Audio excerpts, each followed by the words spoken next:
अपने सरों से हिजाब उतारती, उन्हें आग लगाती इन ईरानी खवातीन की ये वीडियोस शायद आपने देखी हों। क्या मासा अमीनी की मौत के बाद ईरान में खवातीन के हुकूक के लिए शुरू होने वाली एहतजाज की लहर से वाकई कोई फर्क पड़ेगा?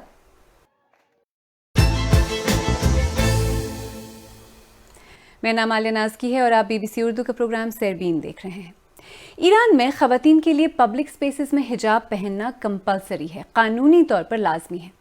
13 सितंबर को 22 बरस की मासा अमीनी को जब ईरान की मोरालिटी पुलिस ने गिरफ्तार किया तो उन्होंने हिजाब पहना हुआ था, लेकिन बज़ाहिर उनके हिजाब में से उनके कुछ बाल नजर आ रहे थे।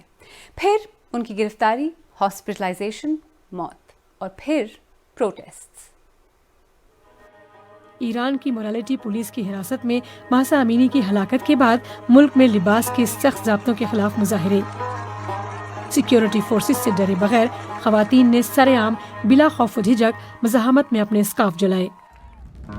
गश्त इरशाद या मोरालिटी पुलिस की खुसूसी यूनिट ईरान में कवानीन के मुताबिक इस्लामी अखलाकियात के एहतराम को यकीनी बनाने और उनके ज़ाब्तों के मुताबिक गैर मुनासिब लिबास पहने हुए अफराद को हिरासत में लेने का काम करती है।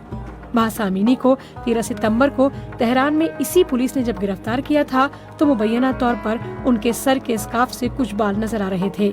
वो पुलिस हिरासत के दौरान मुबैना तशद्दुद के बाद कोमा में चली गई थी और 3 दिन बाद उन्होंने अस्पताल में दम तोड़ दिया था।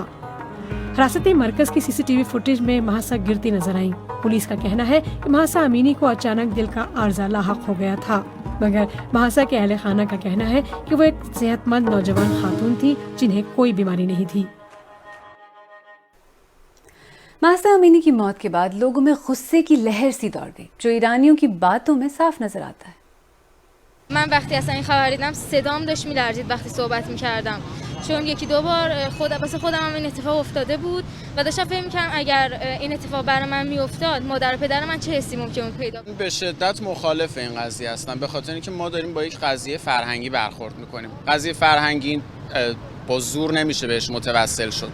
به نظر من اصلا باید حجابو بردارم. میدونید حجاب اجباری، هر کی دوست داره حجابو رعایت کنه، هر کی دوست نداره برداره. इस वक्त बात मासा अमीनी और ख़वातीन के हुकूक की है, लेकिन ईरान में पिछले कुछ बरसों में रह रहकर अवामी एहतजाज फूट रहे हैं जो मुल्क भर में फैल जाते हैं।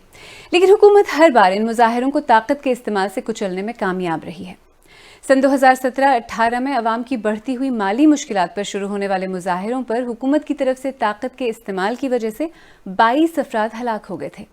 सन 2019 में हुकूमत की तरफ से गैस की कीमतों में अचानक 300% इजाफे से मुल्क भर में अवामी मुजाहिरों का सिलसिला शुरू हो गया था।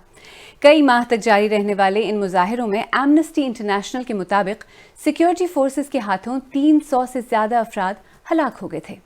सन 2021-22 में पीने के साफ पानी की किल्लत पर शुरू होने वाले हंगामे भी कई शहरों में फैल गए थे। इस एहतजाज में सैकड़ों लोगों को हिरासत में लिया गया था, लेकिन हलाकतों की तादाद की तस्दीक नहीं हो सकी। तो शायद एक सवाल ये भी है कि पिछले कुछ अरसे में बार बार ईरान में इस तरह के प्रोटेस्ट क्यों शुरू हो जाते हैं जो देखते ही देखते पूरे मुल्क में फैल जाते हैं। Since 2018, thousands of people across Iran have repeatedly taken to the streets expressing serious grievances about various economic and political issues, including corruption, severe political repression, and serious violations of their social, economic, civil, and political rights.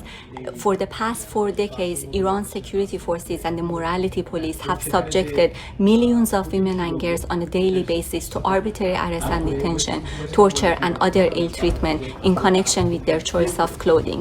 Now, thousands of women and men and children have taken to the streets demanding justice and accountability for Mahsa and her family, and also calling for the abolition of compulsory veiling laws, which is the most extreme force of gender-based discrimination in Iran. और मासा Amini की मौत के बाद बहुत से ईरानी निजात users ने ट्विटर के जरिए भी आवाज़ उठाई। अदाकार नाज़नीन बुनियादी ने लिखा कि जो लोग हिजाब को कल्चरल ड्रेस कोड कहकर नॉर्मलाइज करने की कोशिश कर रहे हैं, उनसे मैं ये कहना चाहती हूँ कि अगर किसी कल्चर के लोग किसी चीज़ की मुखालफत में जेल जाने, टॉर्चर होने, यहाँ तक कि मरने को भी तैयार हो जाएं, तो वो चीज़ कल्चरल नहीं होती। हिचकस नामी आर्टिस्ट ने लिखा कि इस्लामी रिपब्लिक की तरफ से इंटरनेट ब्लैकआउट शुरू हो चुका है। जब इंटरनेट से एक पूरी कौम गायब हो जाए, उस कैफियत को अल्फाज में बयान नहीं किया जा सकता, और वो कौम जो अपनी आवाज़ सुनाने के लिए सब कुछ करने की कोशिश कर रही थी। और ईरानी सहाफ़ी और एक्टिविस्ट मसीह अली निजाद ने लिखा कि ये आज का ईरान है। एक औरत फ़ख्र से मजहबी आमरीत की सबसे नुमाया अलामत हिजाब को आग लगा रही है। हिजाब पुलिस ने महसा अमीनी को तो मार दिया, लेकिन अब लाखों महसा जबरी हिजाब और जेंडर अपार्थाइड से इनकार कर रही हैं। और ये जबरी हिजाब और जेंडर अपार्थाइड यानी सिन्फ की बुनियाद पर तफरीक की बातें बार बार हो रही हैं। यानी मसला हिजाब नहीं, मसला कंपल्सरी हिजाब है। ईरान में यकीनन ऐसी हज़ारों लाखों ख़वातीन होंगी जो अपनी मर्जी से हिजाब पहनती हैं, जिसका उन्हें पूरा हक है।